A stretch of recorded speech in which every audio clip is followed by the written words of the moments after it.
Neste capítulo vou trazer mais detalhes a respeito de um dos mais tristes episódios que acompanhei ao longo de minha carreira. O acidente com a delegação do Brasil de Pelotas em janeiro de 2009. O Brasil se preparava para estrear no Campeonato Gaúcho da Primeira Divisão em meados de janeiro e já havia feito alguns amistosos. No dia 15 foi a Santa Cruz do Sul enfrentar o Santa Cruz, que também era uma das equipes do gauchão daquele ano.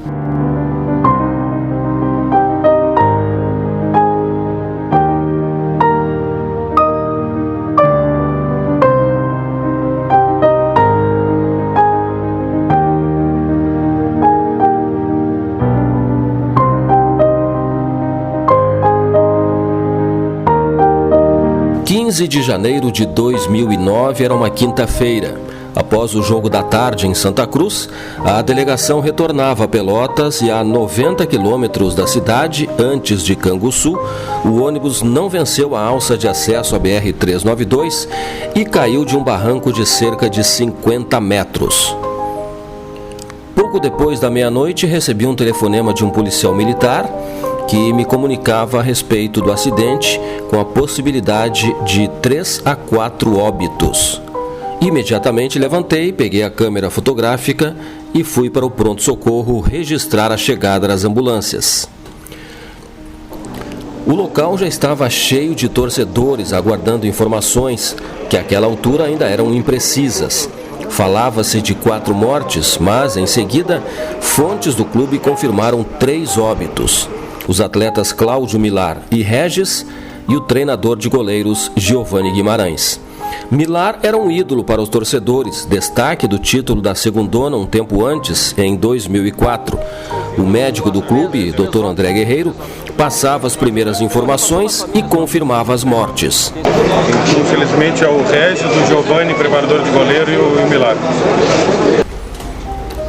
As ambulâncias foram chegando e os feridos conduzidos ao interior do pronto-socorro. Amigos e familiares dos membros da delegação buscavam mais notícias e choravam as mortes já confirmadas.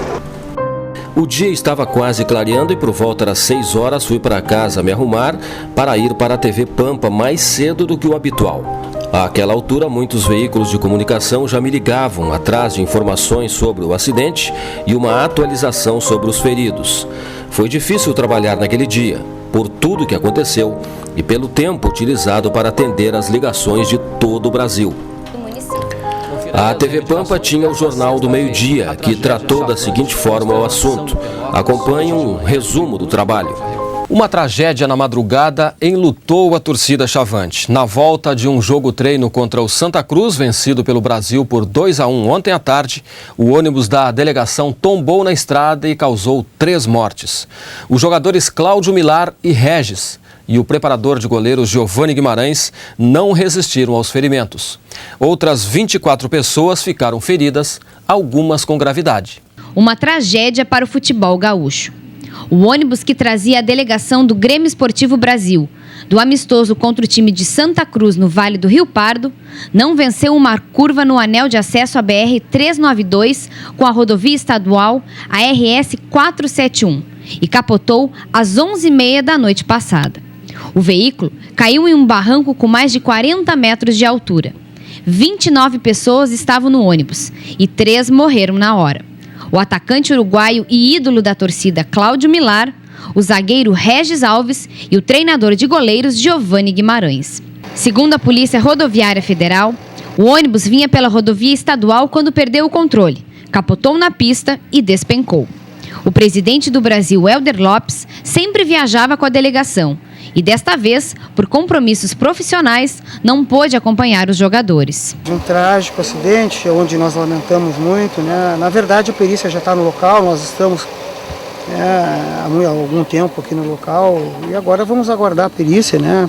Nós imaginamos que o motorista tenha perdido aí na curva e o ônibus tenha tombado, mas a nossa preocupação maior agora é com a integridade física dos atletas, comissão técnica e jogadores, né? E nós estamos tentando prestar toda a assistência a esses e posteriormente, obviamente, a família, né? Por esse acidente tão trágico que aconteceu nessa noite. O comerciante Juliano Nunes, que mora a 1,5 km do local do acidente, foi a primeira pessoa a chegar. O goleiro Danley conseguiu ir até a casa do comerciante e pediu ajuda. Juliano, que mora há 21 anos nas proximidades do acidente, diz que já viu mais de 10 casos no mesmo barranco. Estava indo deitar, né? Daí comecei a ver um movimento na frente da casa e abri a janela. Aí o Danley estava batendo na porta e pedindo socorro. Só que no momento eu não identifiquei que era ele. Chegou um Ford Ka branco, acho que ele deve ter pegado uma carona, mais ou menos umas 11h30. E aí tu chegou aqui, o que tu encontrou? Me deparei com gente caída, gente ferida no meio da pista, gente pedindo socorro. Muita, sei lá, não dá nem para explicar. Juliano explica que o socorro levou 10 minutos para chegar, entre ambulâncias da concessionária da rodovia e de prefeituras da região. Os feridos mais graves foram encaminhados para o pronto-socorro de Pelotas, cerca de 80 quilômetros do local do acidente. 13 pessoas que sofreram pequenas lesões foram encaminhadas para o hospital de Canguçu.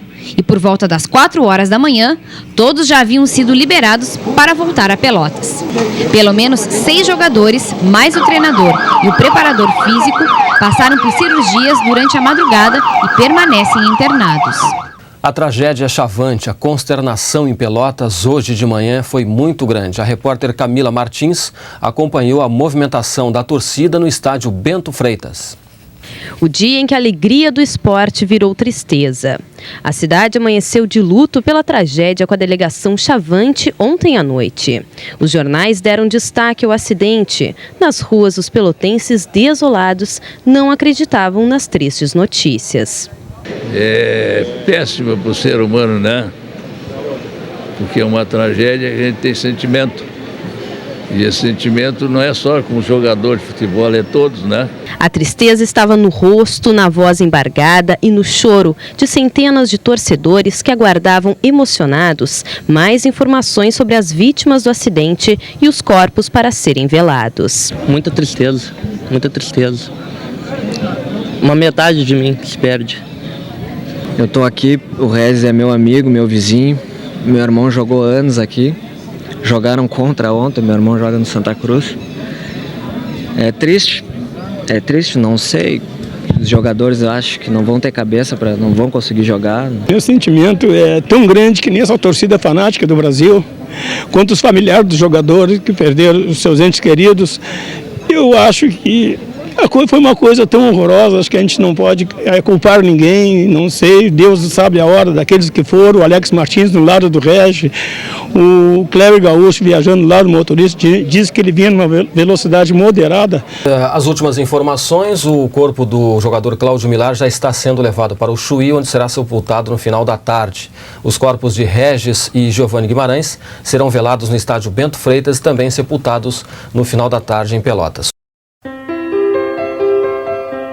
No dia 3 de fevereiro, uma terça-feira, o Brasil estreou no Gauchão contra o mesmo Santa Cruz do dia do acidente. Foi uma noite de muita emoção no Bento Freitas.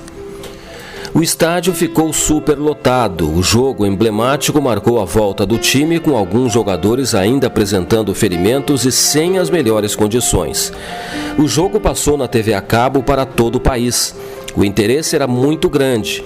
Em campo, os guerreiros do Chavante resistiram ao bom time do Santa Cruz e empataram em 3-3. Foi como ganhar um título. A torcida comemorou desta forma. O duro para eles foi encarar a estrada novamente, nos próximos jogos fora de casa. O clube precisou trabalhar muito a parte psicológica dos que ficaram. A campanha em campo não foi boa. O time foi rebaixado a 3 rodadas do final. Ganhou apenas um jogo naquela campanha de 15 jogos, justamente o último em casa diante do Novo Hamburgo. Mesmo assim, a torcida comemorou porque a campanha encerrou com o time tendo pelo menos uma vitória. Foi um episódio muito triste e muito marcante para todos os envolvidos. Alguns atletas, inclusive, encerraram suas carreiras antes dos 30 anos de idade por causa dos ferimentos.